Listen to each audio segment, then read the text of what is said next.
Your Young Rebels take down the Boise State Broncos in a must-win game. That was an overtime thriller. Let's talk about it. Let's break it down. The good, the bad, the ugly. Do you foul when you're up 3 late? This is the Let's Run podcast.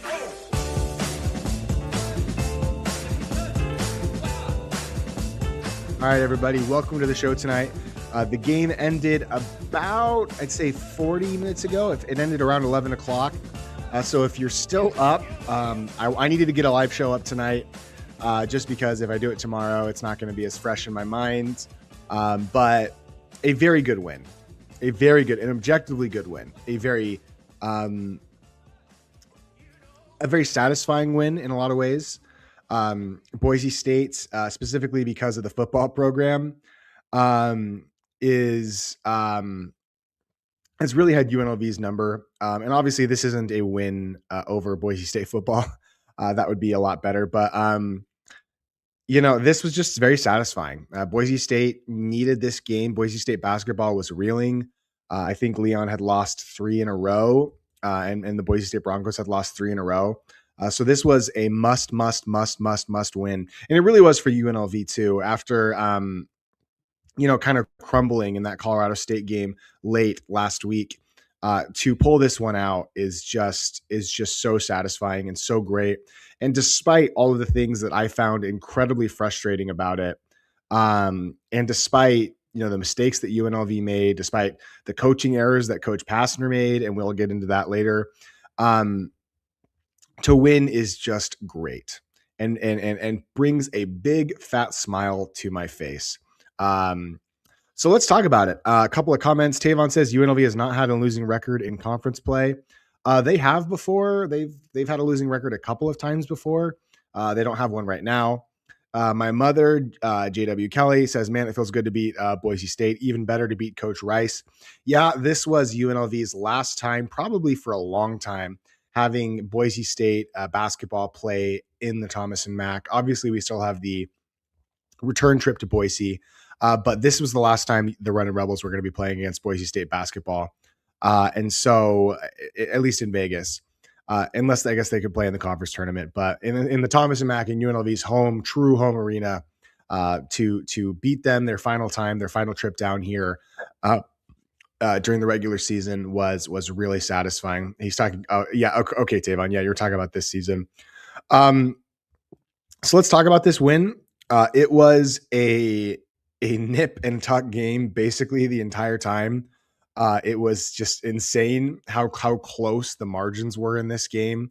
I think that the largest lead any team, either team had was I think Boise State had a 7-point lead in the first half, and that was as big as any lead that either team had during the game. And so, yeah, I'm excited to watch BJ Rains' show. I like BJ Rains and met him a couple of times. I guess I've just met him once, but he's a really good guy. His coverage of Boise State is really awesome. So I'm excited to go back and watch what Boise State thinks about this loss. Apparently, even the Colorado State coach said it's the most athletic team he's played in like 5 years. Yeah, I don't really buy that. I don't think this is the most athletic UNLV team. Or even, the most athletic team in the Mountain West this season. I think Utah State is a bit more athletic, but I definitely think San Diego State's more athletic than this UNLV team. But I'll be very interested to see what BJ Rains and the Boise State people have to say about this. So let's put up the box score here. And again, this won't be a super long show. It's very late, and I know you guys are itching to get to bed just like I am. Boise State, it was remarkable that Boise State lost this game in a lot of ways. Andrew Meadow, Boise State's leading scorer was Drew Fielder and Andrew Meadow. They had 21 and 29 points. Dominic Parolin had 15 points. Dylan Andrews had 19 points. I had 14 points. My mistake. I was misreading. It was 14 points for Dylan Andrews, 8 points for Dominic Parolin, 23 points for Drew Fielder, and 21 for Andrew Meadow. And that was basically the majority of their scoring, with Pearson Carmichael giving them some look off the bench. Boise State only hit 3 3-pointers in this game. They were scoring at will at the rim for so much of this game. UNLV ends up out rebounding Boise State, which I think was the key to this game. UNLV had to win the boards. UNLV pulls down 40 rebounds, whereas Boise State only pulls down 33. If you want to know why UNLV won, that's why. They had to win the boards, and they did. It was a very solid performance on that front. I was very satisfied. I think, there's plenty of things that you might hear me criticize tonight about UNLV, but the rebounding is awesome. It's great. Bali, good to see you, Bali. I'll take a win over Boise State in any sport at this point. Go Rebels. Me too, man. That was satisfying as heck. After, losing to Boise 5 times in football in like 2.5 years. Definitely wasn't fun. I think we got swept by Boise State last year in basketball, so that wasn't fun. So finally beating them feels really good. Tavon says, do you think the reason why we didn't foul is because Boise didn't shoot well? So I'll finish going over the stats, and then I want to break down a little bit why I was so upset with Coach Passner for not fouling when UNLV was up 3 with like 9 seconds to go. I think Coach Passner made the wrong decision, and UNLV won in spite of that wrong decision that Coach Passner made. Now, you don't have to apologize for anything. You win a game, you win a game. A win is a win.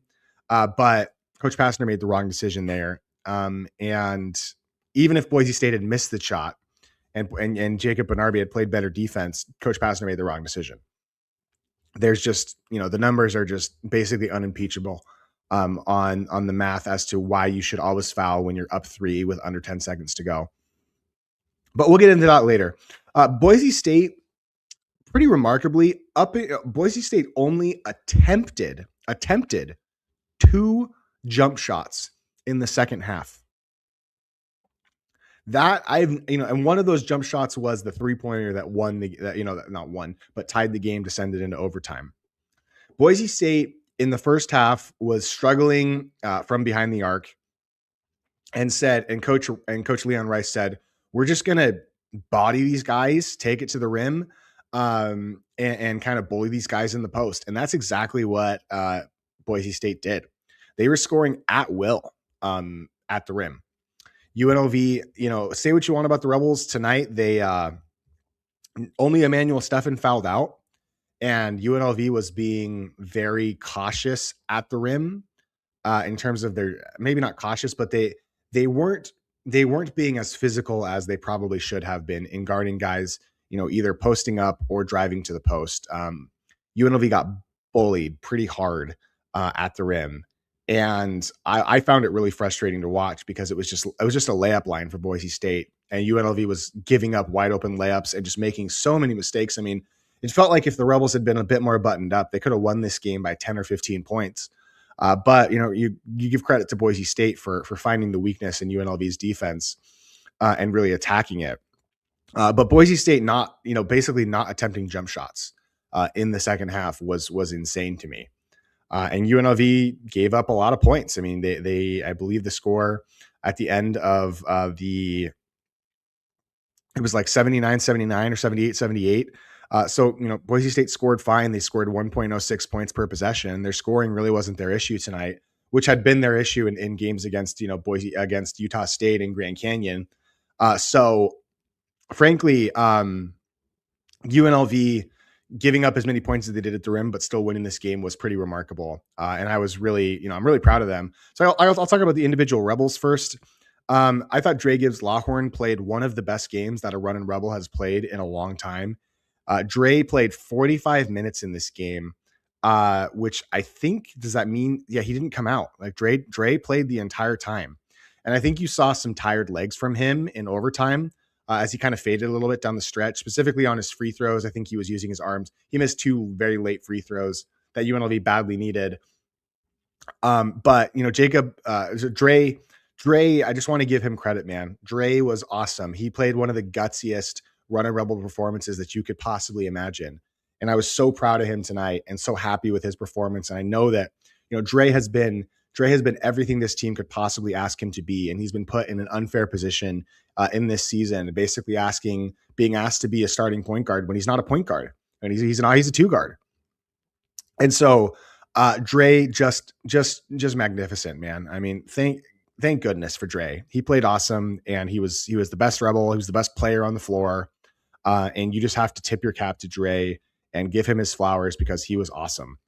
Likewise, Howie Fleming had kind of a rough start to the game. I didn't think he played very well early, but he really turned it on late. I thought some of his defense, again, like last week, I thought some of his defense was really good. He's just not a great ball handler. And not very good in the pick and roll. Doesn't always make the greatest decisions. He finished the game with a couple of really bad turnovers, but I thought Howie played pretty well tonight. Kamani Hamilton. Say what you want about Kamani, especially in the first half, he wasn't very good. And Coach Pastner talked about this in the postgame in the postgame radio, that Coach Pastner's tried everything he can to get Kamani to play the way that he should be playing. I mean, Kamani's just an uber talented player who should be having an all conference caliber type season, and it isn't because of bad decision making, because of rebounding effort issues. And Kamani wasn't perfect tonight, but specifically in overtime, Kamani took over. He had 3. He had those free throws, the rebound. I think he had a block in overtime as well. No, he didn't have a block, but he had a couple of rebounds in overtime that were huge. Kamani hit that fadeaway 2-pointer in the key. So proud of Kamani tonight, for responding to all the criticism. Likewise, I thought Tyron Jones, he didn't play perfectly, but the 3 blocks that he had and the 4 steals, Tyron was great. And, I called this one of the softest Rebel teams I've seen. And some of that is because, and this was a fair point that somebody brought up that I hadn't, that I hadn't calculated in that tweet when I made it. UNLV couldn't afford for its best players to get fouled out in this game. They just couldn't. Dre Gibbs-Lawhorn specifically was being targeted on defense, probably because he was so tired. And he got scored over the top of several times. And while I would have loved to have seen him, get up and stop and body into a guy, we couldn't afford for Dre to foul out. And so, I thought he was good, really, really good. And honestly, I thought those 4 players, Tyron, Kamani, Howie, and Dre, were just awesome tonight. Likewise, Isaac Williamson only played 22 minutes. And he was really efficient in terms of his field goals. He'd hit a 3. He was 3 of 3 from inside the arc, finished with 4 rebounds. He did have 4 turnovers and no assists. So it wasn't a perfect game for Isaac, but I thought he was fine tonight. Not great, but fine. Good enough offensively. That 3 he hit was huge. And he hit some tough baskets. Now a couple of guys that I thought really did not play well. Emmanuel Steffen, man. He finished with 6 points and 6 rebounds. Again, I feel like there needs to be better rebounding from our big men. Kamani, Emmanuel, and Jacob Benarbi. Benarbi was a little bit better. I thought Benarbi, if you want to give him some credit, he did actually rebound fairly well tonight, specifically defensive rebounding. I thought he was solid. But Emmanuel Steffen wasn't always efficient with the ball. Made a horrific decision in overtime to pick up a technical foul after he was called for a foul that may have not been a foul, but basically UNLV's up 5 and all of a sudden UNLV's up 1 because Emmanuel Steffen gifted them 4 straight free throws. He had 4 turnovers tonight. I really think that, sorry, he didn't have any turnovers tonight. Sorry, I was looking at Isaac's line. He did have 1 block, but we need more from Emmanuel Steffen, man. He showed in that Stanford game what he could be. And, when the scoring isn't there, Emmanuel Steffen needs to figure out other ways to impact the game. And that has to be with rebounding. That has to be with rim protection because he's not providing enough of that right now. Jacob Benarbi had just a terrible offensive game, like an unimaginably bad offensive game. Hit a couple of free throws for his 2 points. Again, he did rebound okay, had 2 assists, no turnovers, so that's fine, had a block. But Jacob, specifically on the last play of the game in regulation, Jacob allowed Boise State to get a wide open 3-pointer. Just wasn't contesting, basically just gave one of Boise State's best players a wide open 3-pointer, which I believe that was Drew Felder who hit it. It may have been Spencer Aarons who hit it, actually. I can't remember who hit the 3-pointer to send it into overtime. But some puzzling decisions. Jacob Benarbi, with the ball at the top of the key, driving the ball to the hoop, remains one of the worst plays in college basketball. I think Jacob can provide valuable things to this team, but he has just really struggled and Walter Brown got in for a couple of minutes. I was puzzled that Al Green didn't get a bit more run, specifically after that game in Fort Collins. He was dealing with a broken bone in his, or a broken nose, I believe. And so I wonder if that had something to do with his time being so limited, but UNLV badly needed shooting in this game, still only shooting 7 of 21 for 33% from the 3-point line. From the free throw line, UNLV finishes 20 of 28, 71%. That's not great, but it was enough to win. So, that's kind of a win. UNLV finishes with 16 assists on 13 turnovers, 5 blocks, 9 steals, and they win the game. So, credit to the Rebels, man. Let's talk. Got a couple more comments here. I want to make sure I hit them all. Rebs win. Yes, good to see AJ. Jones continues to grow and improve. Iman always out of position. Yeah, I don't think Iman played a good game alongside Jacob. Both of those guys really struggled tonight. But Tyron Jones, just an awesome player, man. So athletic. Specifically, he had a couple of blocks in overtime that were just some of the coolest plays I've ever seen. And credit to him. Tyron Jones is just one of the best freshmen we've had in a while, and such a fun player to watch, and so unique athletically. That even though this team has had its fair share of struggles, watching Tyron Jones just play basketball is a blast. I love it. I cannot get enough of Tyron Jones. He's just too much fun to watch. I love watching him play. A couple more comments here. Dre came out with crazy fire for the first few seconds, kept the fire the whole game. It was wild. Yeah, Dre was just unbelievable. Just again, one of the best games I've seen from a Runnin' Rebel basketball player in a long time. I was so proud of him, so happy for him, because I know he works really hard, and I know he's been put in an unfair position. So credit to Dre. Let's talk about the end of regulation. The math on this is pretty clear. And, when you are up 3, and specifically when you're up 3 as a basketball team, and there is under 10 seconds to go in the game. So that's the scenario here, which is what UNLV was. They were up 3 with under 10 seconds to go in the game. The math, people have done case studies on this. They've looked at thousands of, maybe hundreds of thousands of basketball games. They've produced papers, that break down the analytics of this and the reasoning to why you would do this. Says that when you are up 3 and it is under 10 seconds to go, you foul the opposing team and you do not let them attempt a shot. You don't foul them while they're shooting. You do not let them attempt a 3-point shot. You foul them. And UNLV, with under 10 seconds to go, had multiple opportunities where Boise basketball players were either dribbling or passing the ball around the perimeter and were not shooting, that UNLV could have fouled them and sent them to the free throw line down 3, as opposed to giving them an opportunity to make a shot. So the retort to this, and I was listening to the post-game show, and this is actually because Josh Pastner addressed this, and he said, I did not want to give Boise a chance to, but the thing is, Tavon, we're talking about Boise State's free throw shooting, not our free throw shooting.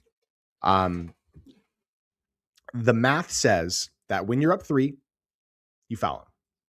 That's what the math says. It's a process-based decision that you have to make.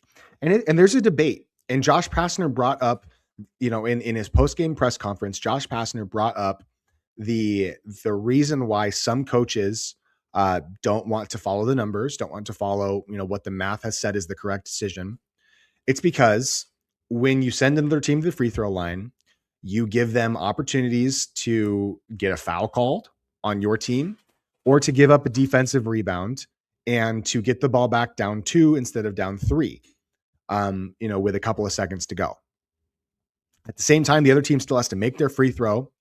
And the reason why I disagree with Josh Pastner's reasoning is because the numbers, and just watch it. It's really tough to purposefully miss a free throw in such a manner that your teammates are going to be in a good position that your team is going to be in a good position to get the rebound and put up another shot. There's just not a lot of time left. You can argue it, you can debate it, and some coaches say, I'm not going to follow the math. I'm going to follow my instinct on it and not foul up 3. And that's what Josh Pastner did tonight, because he said that he didn't want to give Boise State another chance to get a rebound. But frankly, you also give the other team and your team a chance to make a mistake and give the other team a wide open 3-pointer. And so there are downsides, and we saw that very downside tonight. You allow a team to maybe get fouled on a 3-point shot, or maybe, get a 3-point shot and make it and get fouled. But it's a terrible decision. And the smart basketball people around basketball in the NBA and college basketball have all come to the consensus that is the correct decision to make. And it almost cost UNLV the game tonight. Now, UNLV won the game anyway. This is not, I'm not going to sit here. I'm not going to, a week from now, I'm not going to be talking about Josh Pastner's bad decision. But I got some pushback for it. People were saying, well, we won. It doesn't matter. It's like, no, it matters. UNLV could have lost this game because of bad coaching and bad decision-making. Why would I trust Jacob Benarbi to play good, straight up defense on a 3-point attempt more than just fouling off the inbound? So it's just not a good call. It's just not a good call. And the math disagrees with you. And you can say, oh, well, I'll trust my gut and not the math. And fair enough. Sometimes you'll still win. Sometimes the other team just won't hit the 3. But tonight was a great example as to why you foul when you're up 3 with under 10 seconds to go. And you can disagree with the math, but math doesn't really lie. And there's a reason why every smart basketball mind in the world will tell you that. So that's where I'll leave it. It didn't cost the Rebels the win. There's still decisions being made by the players. I still thought the players tonight made so many just dumb decisions, fouling super far away from the basket. Some of the turnovers, specifically a turnover when UNLV was going up against the zone by, I think it was by Howie, it might've been by Kamani Hamilton. Like, the Rebels still made some really dumb decisions tonight. But they made enough good plays to win the game. And ultimately that's all that matters. So what a satisfying win. I'm proud of the guys tonight. I thought that our game plan was better tonight in terms of attacking Boise State. I thought we handled Boise State moving to that zone a lot better than we handled it up in Fort Collins. I also don't think Boise State was running that zone very well. But UNLV made enough good decisions and enough good plays to beat a Boise State team that was really desperate. And that is worth celebration. That is worth celebrating. I'm so happy about it. And even though I'm hard on the team, even though I'll call him soft, even though I'll criticize Josh for making just an objectively bad decision and not fouling when you're up 3, it doesn't mean I don't love the team. I got some pushback from that tonight. So, I love the team. I want them to succeed. As long as I think that people around the program are doing good by the program, I view the program kind of as its own independent thing. And so I'm an emotional fan. This is a fan podcast. I'm not a media member. I'm not a member of the Las Vegas media. That is not what I am. I'm a fan. So, guys, that's where I'm going to leave it tonight. I thought, again, thank you, Dre. Thank you, Kamani. Thank you, Tyron. Thank you, Josh. He may have made some bad calls, but he also, I thought, was, in terms of his on the floor coaching, I thought he was really good tonight, except for that one, at the end of regulation play. I thought Josh had one of his better nights. And this is, because it's in conference, even though Boise State's kind of a struggling team, this is the best win of the season. And there were a lot of happy people walking out of the Thomas and Mack tonight celebrating a win. And that's worth being happy about. So, guys, good stuff. I appreciate you all checking out the show. I hope you guys have a wonderful night. And let's run.